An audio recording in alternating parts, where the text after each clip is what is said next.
Hello viewers, আসসালামু আলাইকুম। Welcome back to my channel. আজকে আবারও সবাইকে স্বাগতম জানাচ্ছি আমার নতুন আরও একটি রেসিপি দেখার জন্য। আজকে শেয়ার করব একদম ভিন্ন স্বাদের নতুন ডিজাইনের একটা ঝাল পিঠা তৈরির রেসিপি। পিঠা তো আপনারা অনেক খেয়েছেন, কখনো কি এভাবে পিঠা বানিয়ে খেয়েছেন? আগে জানতাম না এই পিঠা এত স্বাদ আর এত মজার। একটার জায়গায় 10টা খাবেন আর খেতে খেতে কিন্তু মুখ ফিরবে না, আর কাউকে খাওয়ালে তো বারবার রিকোয়েস্ট আসতেই থাকবে। পিঠাগুলো বানানো একদমই সহজ।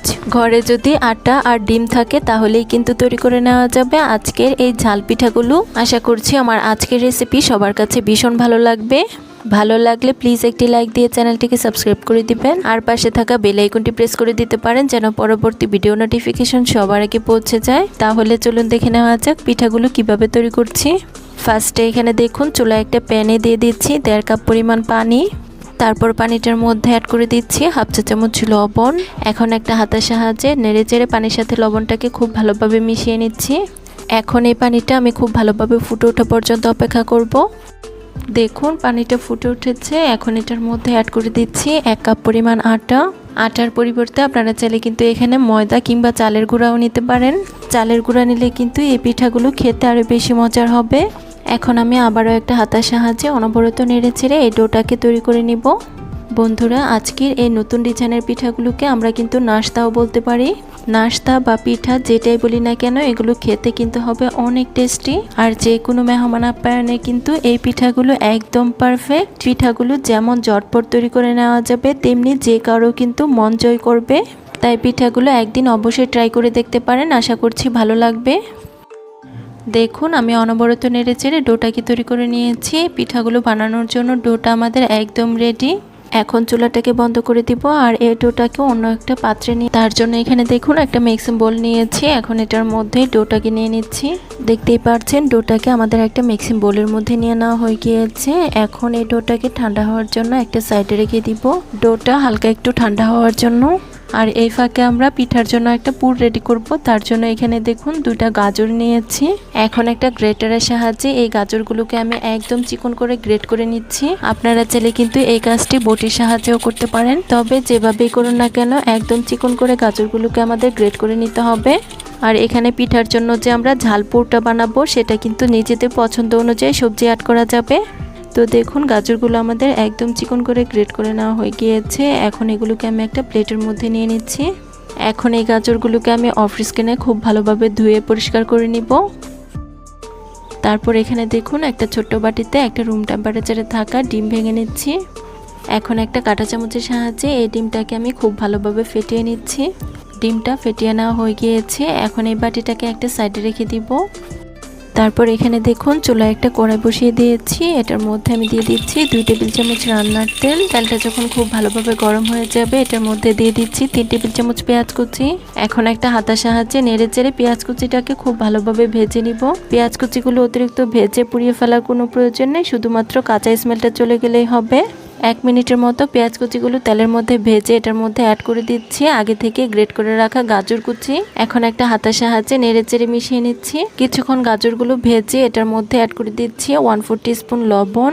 এখন কিছু গুঁড়ো মশলা অ্যাড করব। ফার্স্টে দিয়ে দিচ্ছি 1/2 চা চামচ মরিচের গুঁড়া। তারপর অ্যাড করে দিচ্ছি 1/4 টিস্পুন হলুদের গুঁড়া।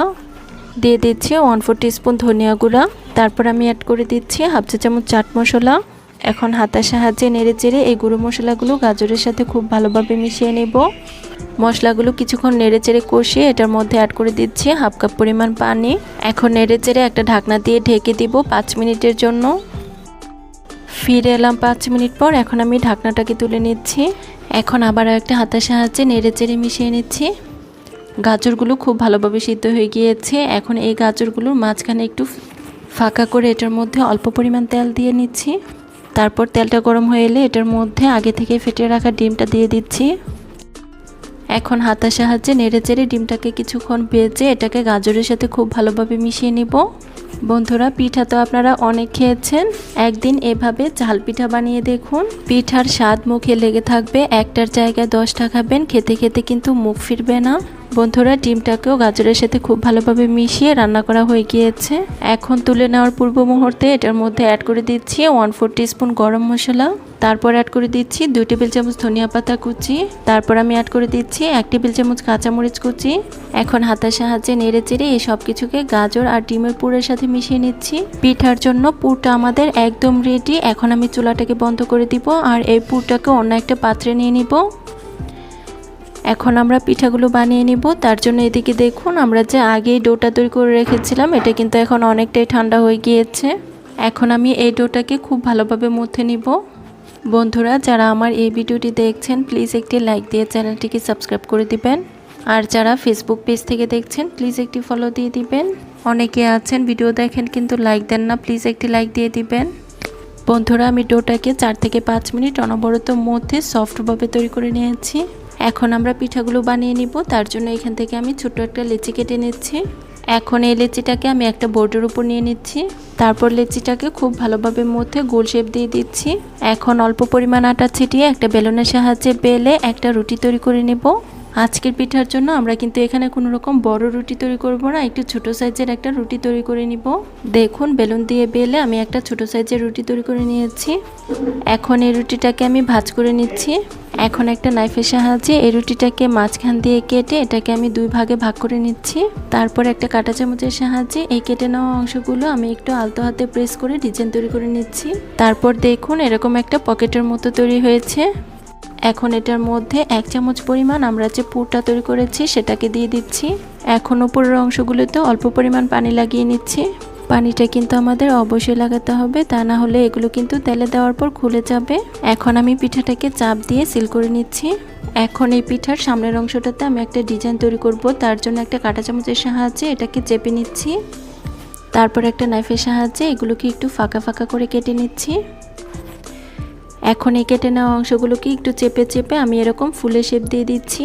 দেখুন আমাদের একটি পিঠা তৈরি করা হয়ে গিয়েছে আর দেখতেই পাচ্ছেন এটা দেখতে কি অসম্ভব সুন্দর হয়েছে। এখন এই পিঠাটাকে আমি একটা সাইডে রেখে দিচ্ছি। এখন একইভাবে আমি বাকি সবগুলো পিঠা বানিয়ে নিব। আজকের এই নতুন ডিজাইনের পিঠাগুলো বানানো কিন্তু খুবই সহজ। যে কেউ একবার দেখলে কিন্তু এই পিঠাগুলো একদম ঝটপট বানিয়ে ফেলতে পারবে। প্রতিদিন সকাল বিকেলে এক রকমের নাস্তা না তৈরি করে একদিন ঝটপট এই পিঠাগুলো বানিয়ে দেখতে পারেন। দেখবেন এই পিঠা খেয়ে সবাই প্রশংসা করবে। বন্ধুরা দেখতেই পাচ্ছেন আমার কিন্তু আরও একটি পিঠা তৈরি করা হয়ে গিয়েছে। এখন একইভাবে বাকি সবগুলো পিঠা আমরা বানিয়ে নিব। বন্ধুরা আপনারা যদি এরকম আরও পিঠার ডিজাইন কিংবা পিঠার রেসিপি দেখতে চান তাহলে আমার ইউটিউব চ্যানেলটাকে ভিজিট করতে পারেন। আর সেখানে আমি অনেক রকমের মজার মজার পিঠার রেসিপি আবার পিঠার ডিজাইনও শেয়ার করেছি, যেগুলো দেখলে আপনাদের কাছে ভীষণ ভালো লাগবে। বন্ধুরা দেখতেই পাচ্ছেন একইভাবে আমাদের সবগুলো পিঠা বানিয়ে নেওয়া হয়ে গিয়েছে। বন্ধুরা দেখুন এই পর্যায়ে পিঠাগুলোর ডিজাইন দেখতে কি অসম্ভব সুন্দর লাগছে। এখন এই পিঠাগুলোকে আমি একটা প্লেটের মধ্যে নিয়ে নিচ্ছি। বন্ধুরা দেখতেই পাচ্ছেন সবগুলো পিঠা আমাদের প্লেটের মধ্যে নিয়ে নেওয়া হয়ে গিয়েছে। এখন এই পিঠাগুলো আমাদের ভেজে নিতে হবে। তার জন্য এখানে দেখুন চুলায় আগে একটা প্যানে পর্যাপ্ত পরিমাণ তেল গরম করে নিয়েছি। এখন এই তেলটার মধ্যে আমি একে একে পিঠাগুলোকে ছেড়ে দিচ্ছি। পিঠাগুলো ভাজার ক্ষেত্রে আমাদের কিন্তু তেলের টেম্পারেচারটা অবশ্যই খেয়াল রাখতে হবে। অতিরিক্ত গরম তেলে পিঠাগুলো ভাজলে এগুলো কিন্তু খুব দ্রুত উপরটা পড়ে যাবে। তাই মিডিয়াম হিটে পিঠাগুলোকে কিন্তু আমাদের ভাজতে হবে। পিঠাগুলোর একটি পাশ হয়ে এলে আমি একটা কাঁটা চামচের সাহায্যে পিঠাগুলোকে উল্টে দিব। দেখতেই পাচ্ছেন পিঠাগুলো আমাদের উল্টে দেওয়া হয়ে গিয়েছে। এখন পিঠাগুলোর দুটি পাশ খুব সুন্দর একটা কালার আসা পর্যন্ত অপেক্ষা করব। বন্ধুরা আবারও বলছি যারা আমার এই ভিডিওটি দেখছেন প্লিজ একটি লাইক দিয়ে চ্যানেলটিকে সাবস্ক্রাইব করে দিবেন। আর যারা ফেসবুক পেজ থেকে দেখছেন প্লিজ একটি ফলো দিয়ে দিবেন। অনেকে আছেন ভিডিও দেখেন কিন্তু লাইক দেন না, প্লিজ একটি লাইক দিয়ে দিবেন। বন্ধুরা দেখতেই পাচ্ছেন পিঠাগুলোকে আমি উল্টে পাল্টে খুব ভালোভাবে ভেজে নিয়েছি। আর পিঠাগুলোর মধ্যে খুব সুন্দর একটা কালারও চলে এসেছে। এখন আমি একটা হাতের সাহায্যে খুব ভালোভাবে তেল ঝরিয়ে পিঠাগুলোকে তুলে নিচ্ছি। দেখতেই পাচ্ছেন সবগুলো পিঠা আমাদের তেল ঝরিয়ে তুলে নেওয়া হয়ে গিয়েছে। এখন একই প্রসেসে বাকি সবগুলো পিঠা আমরা তেলের মধ্যে ভেজে নিব। সবগুলো পিঠা ভাজা দেখালে ভিডিওটা কিন্তু অনেক বেশি লং হয়ে যাবে আর বড় ভিডিও কিন্তু অনেকেই দেখতে চান না। বন্ধুরা দেখতেই পাচ্ছেন এই পিঠাগুলো আমাদের খুব ভালোভাবে উল্টে পাল্টে ভেজে নেওয়া হয়ে গিয়েছে। এখন আমি স্ট্যান্ডারের সাহায্যে পিঠাগুলোকে খুব ভালোভাবে তেল ঝরিয়ে তুলে নিচ্ছি। দেখুন সবগুলো পিঠা আমাদের দেখুন সবগুলো পিঠা আমাদের ভাজা হয়ে গিয়েছে। এখন আপনাদের মাঝে আমি পিঠাগুলোকে পরিবেশন করে দেখিয়ে দিচ্ছি। বন্ধুরা দেখতেই পাচ্ছেন পিঠাগুলো দেখতে কি অসম্ভব লোভনীয় হয়েছে। এই পিঠাগুলো শুধু দেখতেই লোভনীয় নয়, খেতেও কিন্তু হয়েছে অনেক বেশি মজাদার। পিঠা তো আপনারা অনেক খেয়েছেন, এভাবে একদিন ঝাল পিঠা তৈরি করে দেখতে পারেন। পিঠাগুলোর ওপরটা যেমন মুচমুচে তেমনি অনেক বেশি টেস্টি। একবার খেলে আরো একটা চেয়ে খাবেন, আর যাকে খাওয়াবেন সেই কিন্তু স্বাদ বলতে পারবে না। পিঠা বা নাস্তা যেটাই বলি না কেন, এগুলো কিন্তু মেহমান আপ্যায়নে একদম ঝটপট তৈরি করে ফেলা যাবে। আশা করছি আমার আজকের নতুন ধরনের পিঠা রেসিপিটি সবার কাছে ভীষণ ভালো লেগেছে। ভালো লাগলে চ্যানেল সাবস্ক্রাইব করে সাথে থাকবেন। ধন্যবাদ সবাইকে। আল্লাহ হাফিজ।